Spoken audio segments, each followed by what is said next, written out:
Bueno, buenas tardes. Gracias por su presencia. Igual a los que se están allí conectando vía Twitter, estoy transmitiendo en vivo, así que los que puedan dar retweet se les agradece. Compartir allí. Bueno, este es un tema que tenemos un ratito ya compartiendo en redes sociales.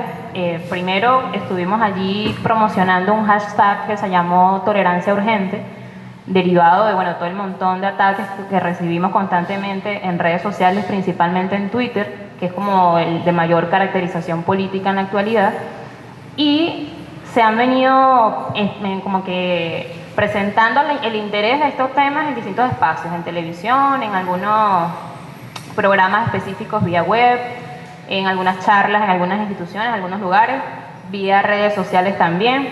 Y bueno, esta oportunidad que la veo bastante importante porque no se había escrito, no se había considerado este tema como una prioridad, y yo creo que todos y todas somos víctimas de esto en cualquiera de sus formas y en cualquiera de sus razones de fondo.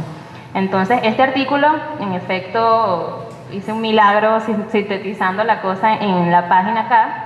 Hemos estado compartiendo también el enlace porque afortunadamente también lo tenemos disponible en digital, y hace como un paneo sobre no solamente la violencia histórica que se caracteriza principalmente de género, sino que ahora hay una cuestión, un espectro mucho más amplio, que involucra ya una evolución del cómo se manifiesta la violencia físicamente desde siempre a cómo se expresa ahora en lo digital, que mucha gente confunde lo virtual con lo digital, diciendo que lo digital no existe o que el espacio digital le llaman virtual propiamente, y eso básicamente es un error, porque el espacio de la web, el espacio de las redes sociales, las páginas y toda esta onda es digital y no es inexistente, no es una ilusión. Lo que pasa allí realmente trasciende al aspecto físico y se expresa principalmente a través de las redes sociales. Entonces, esta cuestión que titulamos acá, el activismo de izquierda como agravante, es porque yo comienzo el artículo diciendo: si ser mujer es un agravante para ser víctima de violencia digital, ser mujer y activista política de izquierda es mucho peor. Eso enfatizando en el papel que en lo particular represento en redes sociales, que soy mujer, soy de izquierda, o soy activista política y soy de izquierda. Entonces son como una triple cosa allí que nos invita a defendernos permanentemente. Hago un recorrido también diciendo que si las tecnologías de la comunicación y la información, o la llegada de la llamada revolución digital, representa una oportunidad para que todos podamos allí, digamos, participar, activar justamente en términos políticos, romper el cerco mediático que nos tienen constantemente. Al mismo tiempo representa un enorme desafío, un reto gigantesco, porque no hay ningún tipo de regulación. Una de las razones principales para que se ejecute este tipo de violencia contra las personas en redes sociales es la política, pero no es la única. Hay un montón de caracterizaciones en este sentido de la violencia digital como tal que se expresan, por ejemplo, en el grooming, que es una cuestión basada en lo que es el acoso pederasta, que son los niños que son acosados vía redes sociales por un adulto con intenciones precisamente de ganarse su confianza para abusar sexualmente de él. Y es una cuestión que nos preocupa porque la mayoría de los niños aquí en Venezuela, por ejemplo, la contabilización de la penetración de Internet, según las cifras de Conatel, dice que el 60% de la población tiene acceso a Internet, y eso se cuenta a partir de los 7 años. Es decir, ese 60% que tiene acceso a Internet lo están ya, no es desde los 14, desde los 15, sino ya desde los 7, porque estamos viendo cómo nuestros niños están todo el bendito día, si no es en Facebook, es en YouTube principalmente, que viene a ser la segunda red más utilizada en Venezuela en términos muy activos. Si nosotros tenemos esta cuestión tan grave como es el caso del grooming como tal, que no necesariamente implica un crimen de odio, no implica razones políticas de fondo, y hay un vacío legal en ese sentido, imagínense algo tan sensible como el asunto político.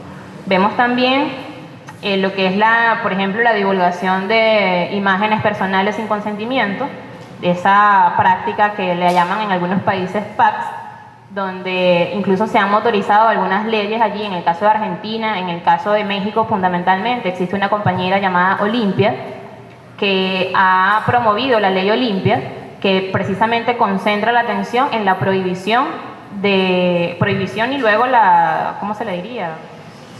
la sanción o la penalización de lo que es la divulgación de contenido íntimo sin consentimiento. Entonces, hay un montón de cosas que pasa primero por definir qué es la violencia digital como tal, para luego especificarlo en lo que es la violencia política, de la que estoy segura todos acá hemos sido víctimas, o por lo menos conocemos a alguien que ha sido víctima de eso, por un montón de razones diferentes. Entonces, aunque se ha caracterizado esto como una cuestión que brinda la oportunidad de hacer un montón de cosas en términos mediáticos, también representa un desafío no solamente para las individualidades, sino para los colectivos y para el Estado propiamente, para el diseño de reglamentos que más o menos traten de mediar esa cosa. Aquí, una de las cuestiones particulares en el caso venezolano, vimos, por ejemplo, bueno, somos un país que siempre está muy activo electoralmente y hemos visto cómo en los últimos años la constituyente, las municipales, las regionales, etcétera, se ha casi que obligatoriamente exigido la participación, la paridad de género, un 50 y 50 de mujeres y hombres, ¿no? También lo vimos en el caso de los viceministerios, que el presidente solicitó que también el 50% de los viceministerios sean tanto jóvenes como también haya mucha participación de la mujer.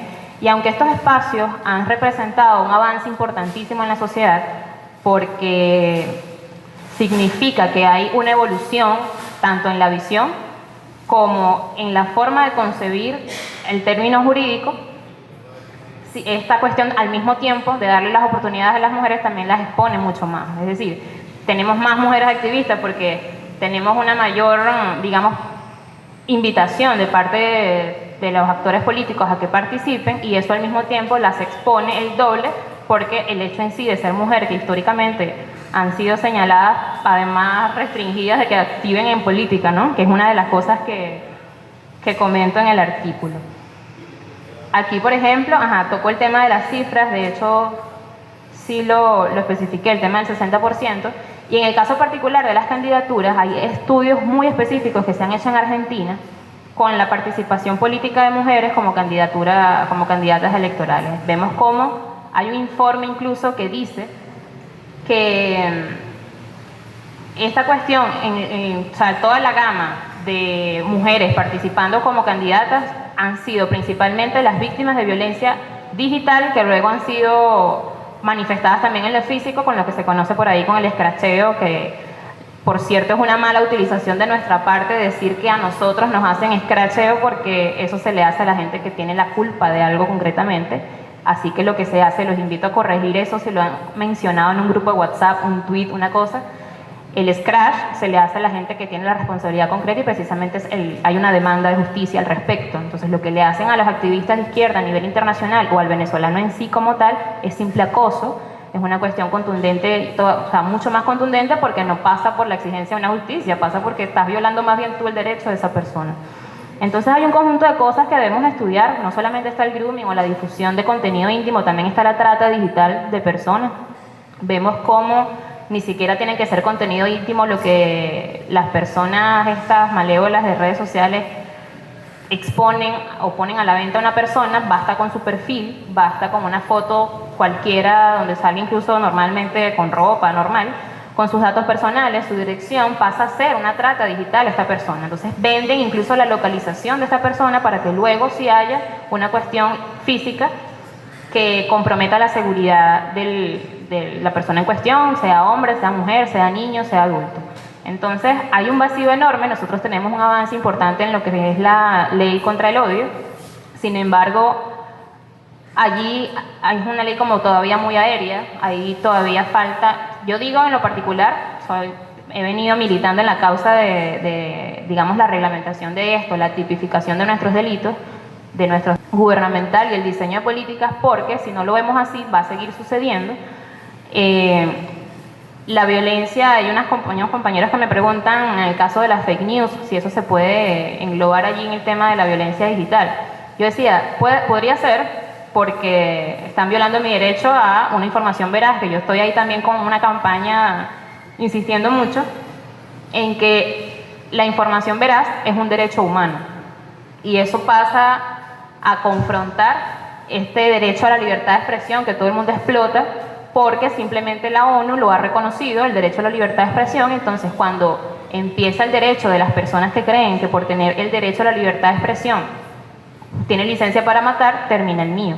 Termina mi derecho a poder expresarme correctamente, a poder disfrutar de la garantía de mis derechos fundamentales, y eso indica que hay una falta en estos organismos internacionales de definir todo este asunto, todo el tema de la información veraz, ya más allá de las redes sociales, incluso con los medios tradicionales, la prensa escrita, la televisión, como sea, tenemos derecho a una información veraz.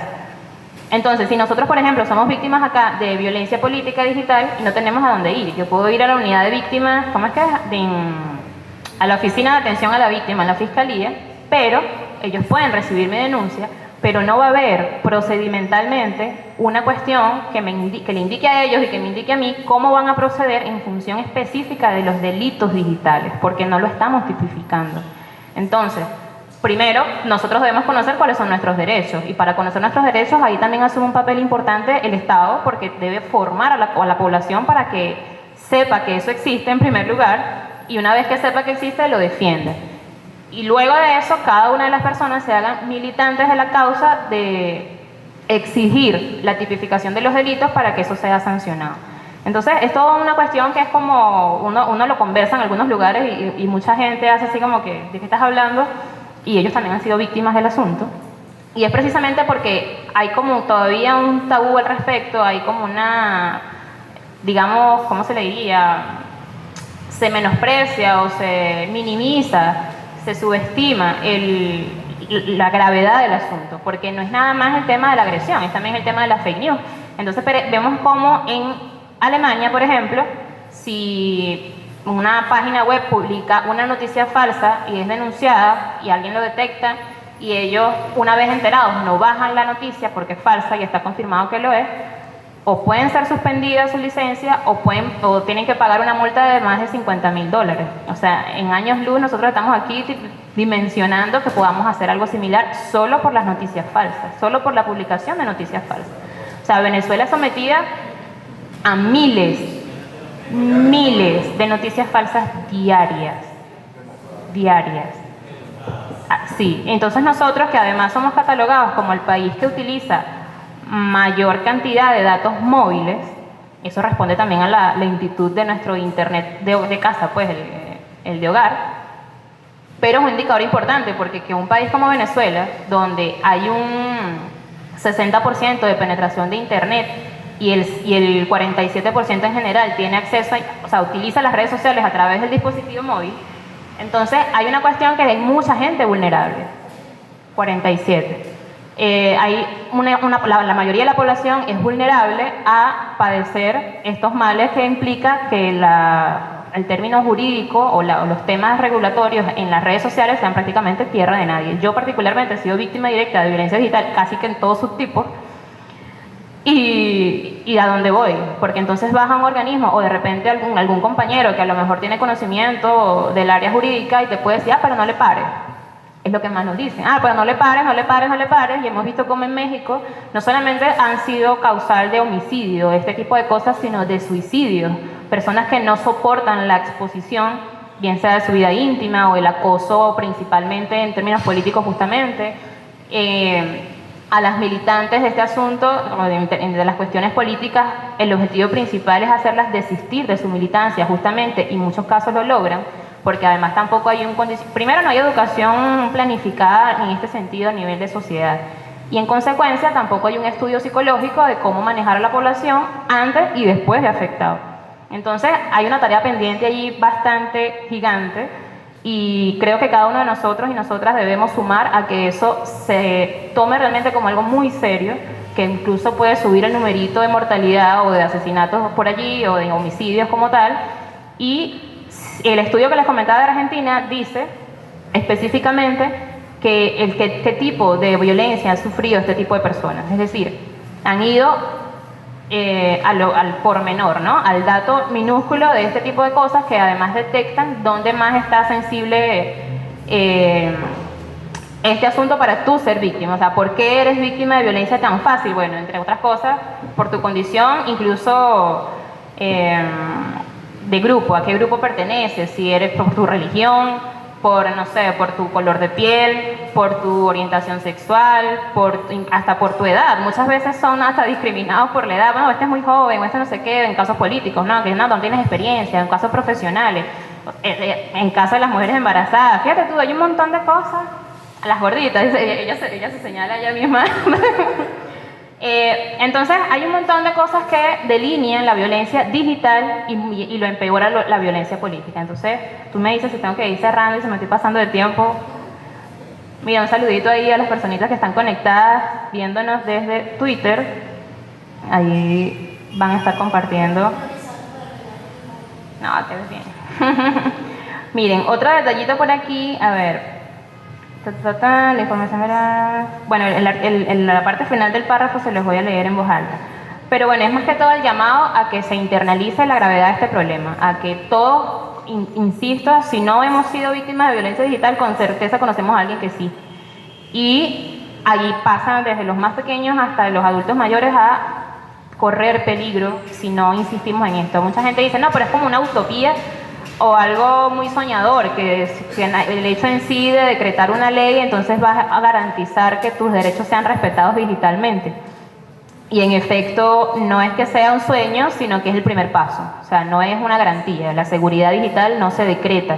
Se va construyendo poco a poco a través de la formación, a través de los precedentes, porque si nosotros tenemos por fin un instrumento jurídico al que podemos apelar en nuestras denuncias y eso genera un precedente de sanción, entonces menos personas se van a ver invitados o seducidos para atacar violentamente a otro a través de las redes sociales. Entonces son como pasos que se van construyendo, ¿sí?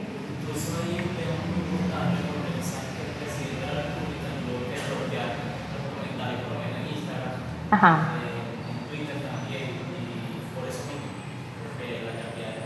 Claro, y además es planificado, o sea, ya hay un montón de gente espontáneamente siendo hostil en redes sociales. Imagínate las planificaciones que se dicen. Sí.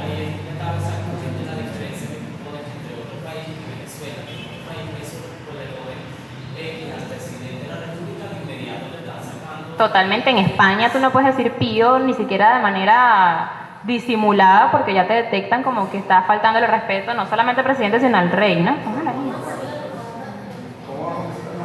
Mira, me traje pequeño, más bueno. No, todavía no, ahorita. Ella es mala, ella le pone los pequeños en la cara a los que están aquí. Mira, mala. A ver. Saluden ahí que estamos en vivo.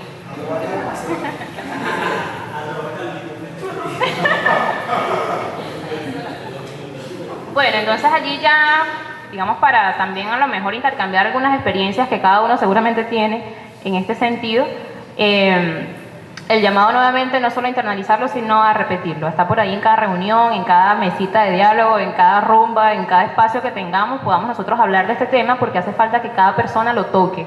En todos los espacios institucionales, de militancia, en la casa principalmente, hace falta tocarlo. Entonces, voy a leerles el último párrafo del artículo, que repito, está por allí disponible en la página correodelalba.org. Eso pasó de moda, actualízate. Se dice correodelalba.org. Eso de www ya la gente lo sabe. Exacto. No. Bueno, leo aquí rapidito. La información veraz es un derecho humano y como tal debe considerarse. Mientras no sea así, seguiremos atestiguando la comisión de múltiples delitos en el ámbito de la comunicación digital impunemente, incluyendo los cometidos por aquellos y aquellas que, enarbolando hipócritamente la bandera de los derechos humanos, violan nuestro derecho a la información veraz, emitiendo declaraciones irresponsables, sin rigor, censurando a las víctimas del fascismo y privándolas de justicia. Ya saben con quién es eso, ¿verdad? Bueno, allí nos podemos encontrar, ya algunos acá conocen mis redes sociales, pero igual las repito por si acaso, que son Orlenis con Y, @OrlenisOB de Venezuela, y ahí voy a estar en todos los espacios. Por allí, luego los leo a los que están por aquí conectados que nos hicieron algunos saludos, y pues, si no, en la respuesta podemos estar interactuando. Allí cualquier pregunta, si tienen ahora o más tarde, igualito vamos a estar interactuando.